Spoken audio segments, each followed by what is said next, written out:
Hi friends, how are we doing? Oh goodness. Don't talk to me about the fact that it's March. I'm in denial, truly in denial. My birthday month came and went so fast. I had a pretty good birthday month. If you saw my February TBR, I created like a little birthday bingo for myself, and you know, I didn't perfect it, but I did do pretty good. I might say so myself. So I'm proud of myself for that. Definitely kept reading a little bit more fun, picking things that I knew would fit into general things that I like. But that brings us to now, which means it's time for the wrap up of all of the things that I read.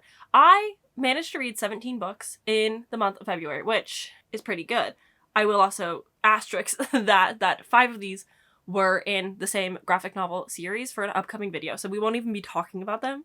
So this will be like on the shorter side of a wrap up, which is like nice. That rarely happens for me. So the first thing that I need to talk about is the second book in the Alien Cowboy Mail Order Bride every time. The Alien Cowboy series that I've been reading with Aaliyah and Richie over on the 4Bs Book Club on the Library Dwellers channel. I finished the second one. I've been really bad and really behind because I keep thinking that if I read it the day of, I can finish it in time, as if I'm not a slow reader. The denial that I've been going through this year, off the charts. Anywho, I finished this. I had like, I want to say like 50 or something pages left of it. So I finished it finally. Go me. We already had our discussion and talked about it. We've also already had our discussion on the third book, which, say it with me, I haven't finished. I've got like 98 pages left of that. So March priorities. We're going to be reading the fourth one and having our discussion in later March. And I will be starting this one early, so I won't be late and I won't have not finished it by the time we do the live show. But if you want to jump in and join, it's a series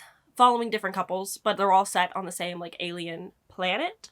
The fourth one we are probably the most excited for because it is following like the Warren of the alien cowboys. Okay, I don't want to give too much away. The second book is Wrangled by the Alien Rider. This one is following Darcy and Fallon is like the golden retriever boy. Like, he's so sweet, so caring, so attentive, doing his darndest. Sorry, I just remembered like him doodling pink hair because Darcy has pink hair.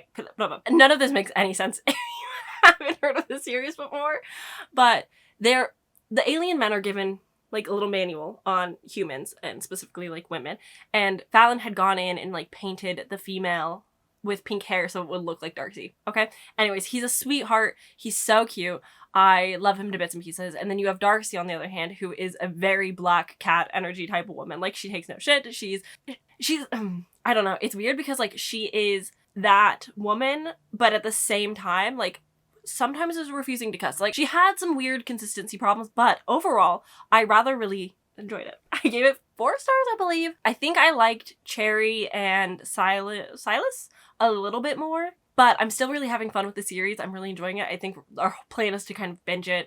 I believe there's 7 books out, 8 will be out eventually, and bada boom, we're reading them, and we're gonna be on book 4 very soon. I'm so excited. But yes, that was the way that I kicked off, just finishing a book. Something you should know about me as a fantasy reader is I love a circus carnival type setting, and so of course I had to have a square for that on my little bingo. I read Carnival Fantastico by Angela Montoya, and this was interesting. We're following a girl. Sorry, don't remember any of their names whatsoever. We're following a girl who is a part of a circus. Me trying to remember the plot. She is like a tarot fortune card reader, fortune teller, uses tarot cards. And she is an interesting character. The whole thing about like Carnival Fantastico is that you have to be like the best. Basically, their clientele is a lot of like rich people, a lot of people who have money to spend, but you want to be a main act. You need to be important. You need to be seen. So they're all kind of vying for an opportunity. I think each one gets a contract for 1 year, and after that year, like, no ifs, ands, or buts, you are gone from the carnival. But there is an exception of like an almost competition kind of thing going on, where if your act is good enough, you can get signed on long term. And so you find a lot of people who are kind of running away from their life, have a lot of problems, are trying to find something, some kind of lifeboat, life raft, and trying to find some glimmer of hope, something that can keep them alive in these times. And I liked that premise and setup a lot. As for our characters, we have a girl meets boy. It's childhood friends to misunderstanding / enemies, if you want to go so bold, to lovers. And it's definitely more focused on like their interpersonal relationship with one another, their dynamic, their relationship just in general, like the past and the future. You're getting a lot of flashbacks to how they used to act with their like letters to each other. I liked them for the most part. I never felt like so convinced by their love or anything. You can definitely tell like where the book was going, what was happening. It never felt like shocking, but I did overall like have a good time with it. It was just like a kind of, middle of the road, enjoyable read. I think some people will like this more than others, but I kind of wanted a lot more carnival from it, really. I just wanted more production, a lot more over the topness, if you will. But yeah, overall, I think it was like a good 3.5-star book. And now we can talk about my favorite book of the last like few months, truly. Like this might be the 6-star book for me. Definitely, I think might be, oh no. I think this is my only 5-star so far of 2026. Oh, that's so sad. I have 2 copies. Both of these are kind of birthday copies. I am so blessed in this life. So we've got A Vow and Vengeance by Jacqueline Rodriguez. This is the Barnes & Noble edition that my mom gifted me when we went for my birthday. And then we have the Allure special edition that my best friend Liza got me. Oh my god, guys, this was sold out. It's not a subscription that I super love. So expensive. Some of them are really cool. Some of them are not so cool. But like, this was there. And I wanted it so bad, but I had an arc and I hadn't finished the arc. So I was like, Sam, once you finish the arc, then you can get the nice special copy if you love the book. Well, it sold out before I was able to get it, which broke my heart. And so Eliza gave me a copy and it's so pretty and I'm so happy. This is truly like the treasure of my house right now. I love this book so much because of the glare. I will hold up this one instead. I love this book. Oh my goodness grief. I've been screaming to the rooftops about this book. I made Eliza read it and she also loved it. I am obsessed. I'm obsessed so much in this world. We are following, oh no, I know Prince Draven. What's her name? Rune.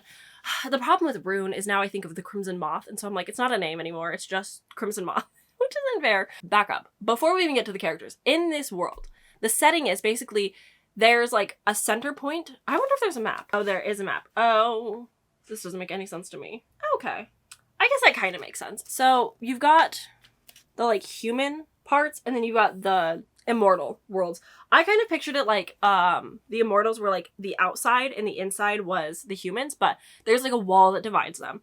And basically humans tried to rebel once upon a time and it didn't go well. And so the immortals are kind of punishing the humans by doing a selection each year. One of the 3 immortal factions get to choose like 100 humans to take over the wall, and they can use them as servants or induct them into their world or use them however they wish, truly, as like a punishment for trying to rebel against them. Makes sense. I would also probably try to rebel against the immortals that are ruining my life. Zooming in, we have Rune. Rune lost her whole family because of the selection. She has no mom, dad, or twin brother. Twin brother, gone. Every one of them has been either selected or taken by one of the immortal factions. And it is time for Rune to volunteer herself as tribute, and this year's selection is with the druids. They're not your D&D druids. They are basically shadow wraiths. They're so shadow daddy coded. I don't know why we decided to call them druids, because druids I think of like animal shapeshifters or like nature plant magic. Not that. But they are druids. So, whatever. And when it is time for the druids selection, they use the sun, so Prince Draven and his little brother, to pick the 100 humans. And we have Rune, who's standing there and is like, pick me, please pick me, choose me. I'm not allowed to speak to the royals, but please pick me. So she's the last to be selected. We get to meet Casper in this moment, too, who's like, I kind of know who you are. She's running from her past life that she got up to all sorts of no goodness, but you do get a lot of glimpses to her previous relationship with a woman. So we've got a bisexual icon as our main character, and I love her. I love Rune. Anywho, I'm gonna take so long to explain this, and you don't need this much setup for the book. I'm so sorry. I just love it so much. I just want to talk about it constantly. But basically, Rune is selected. She's taken over the wall and basically is forced to turn into a kind of initial stage of a druid and is put into the school. Now, all of the selected have to choose a tarot card from the deck out of the king's hand, and what card is fated to be for our dear Rune? The World card, the mightiest, the strongest, the most powerful card, and only one other person has that same card. And it might be Prince Draven. I don't know, maybe. And basically, once you have a card, you're assigned to that like dorm room, if you will, and you're put into the school. So you learn the history, you get to learn fighting techniques, very, typical 4th wing military academy type thing, but it's not quite for military purposes. But yeah, we're learning about the history and like what's going on. We get a little whispers of like what's happening underneath. But the forced proximity of like they were roommates is maybe my new favorite trope that I need in every book. Don't actually, because I'll get sick of it, but I love them being like, I cannot stand you, but the fact that I have to share a bathroom with you, diabolical. I loved it so much. Oh, I love the setup. But yeah, basically we're in school. We're learning about how to use these tarot cards and like the magic of the decks and what they all mean.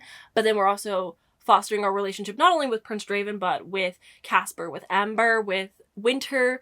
There's like 3 others. I'm so sorry. I don't remember all their names at the top of my head. But we get like this beautiful little found family, this group of friends, action, drama, the ending, the hunt schemes. Oh god, it's just everything about it just is so good. I love the premise. Apparently, I thought this was going to be a trilogy, but apparently it's just a duology, which is fine, but I'm also sad about it.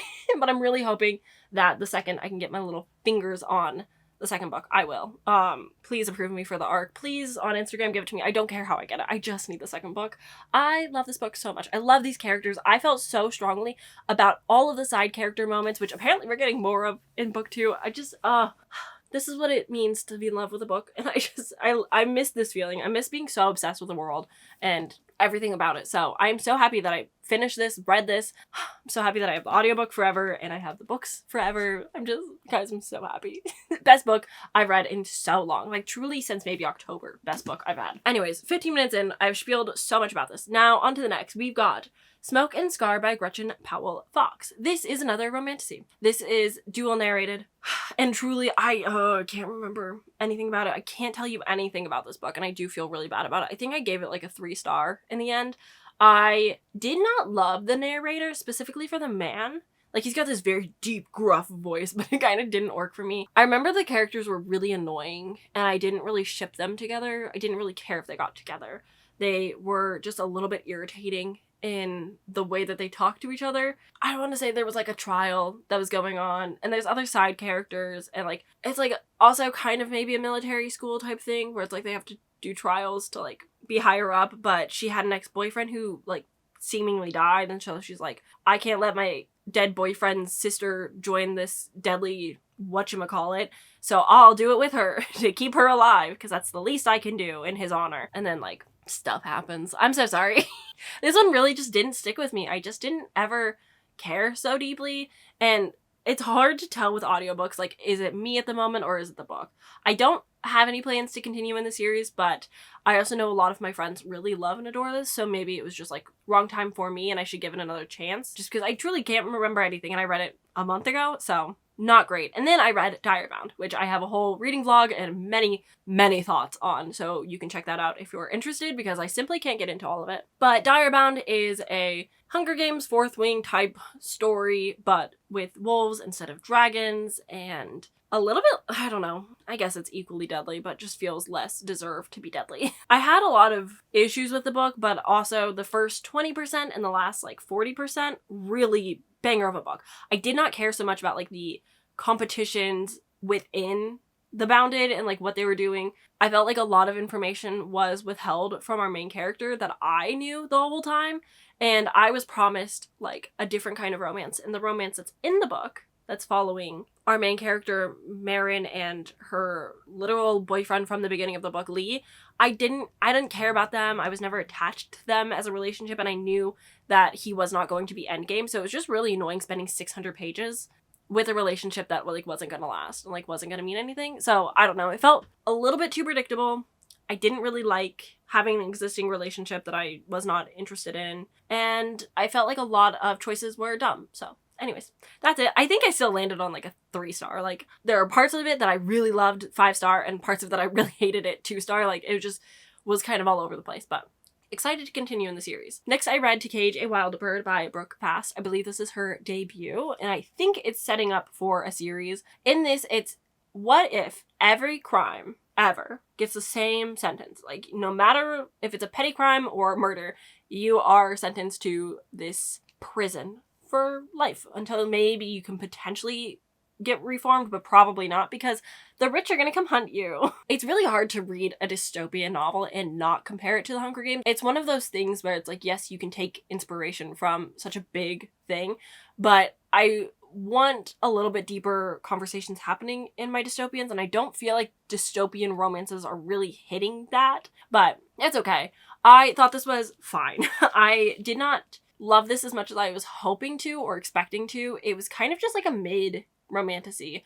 I liked the relationship. I definitely was scared that there was going to be a love triangle and there wasn't, which was nice. But she's trying to escape with her friends from the prison, and she's like so cool because she can survive the games. And basically it's rich people come and choose which prisoners they want to hunt and try to slaughter and execute out in a field, and they're planning an escape from the prison. Like, that's really all this book is.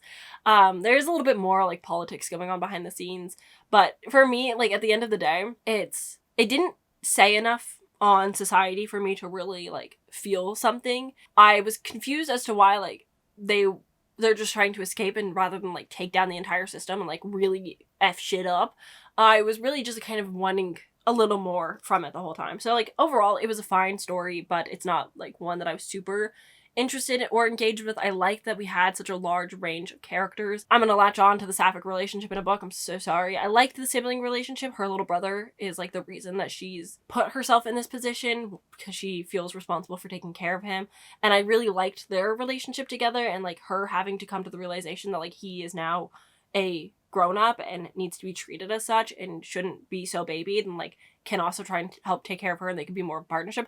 I liked that dynamic of it. The relationship kind of just felt out of nowhere in a way, because he's a guard. He's like a prison guard, and she's a prisoner. And sure, he's like, you know, on her side, they're teamed up, but at the same time, he's questionable, and also like, I don't know, like, people are dying a lot, and it's really intense. And like, if I was in this scenario, I think sleeping with the guard would be the last thing on my mind. So I don't know. It's a little bit out of place for me, but what can you do? That's that. The next book I read was You Made a Fool of Death with Your Beauty by Ekweke Emezi. This, I believe, is my first time reading this author. I keep putting their books on my radar and like thinking about it and then never actually getting to any. But Page Bound has a seasonal book club as well as like fun little events around holidays or whatnot. So I read this especially because of Page Bound. It's been on my radar for a while, but it was never one, I guess I didn't really know what it was for a while. Turns out it is an age gap romance with a girl who's kind of going through it because her partner had died, and she's kind of trying to find love again, but is just kind of messy and making weird choices. Just choices. Leads us to her going on a vacation with some man, and then instead she goes for his dad. It's messy. It's a messy story. It's so much drama. I kind of felt like you have to suspend your disbelief, especially towards the ending, where they're just like happily ever after. And I get it, that's like what you want from a romance, but I was like, I don't know how you two make this work though. Like, you guys are such different people, and like the age gap of it all, which to me, I think an age gap relationship is fine. My concern with an age gap relationship is he's gonna die so much sooner than you.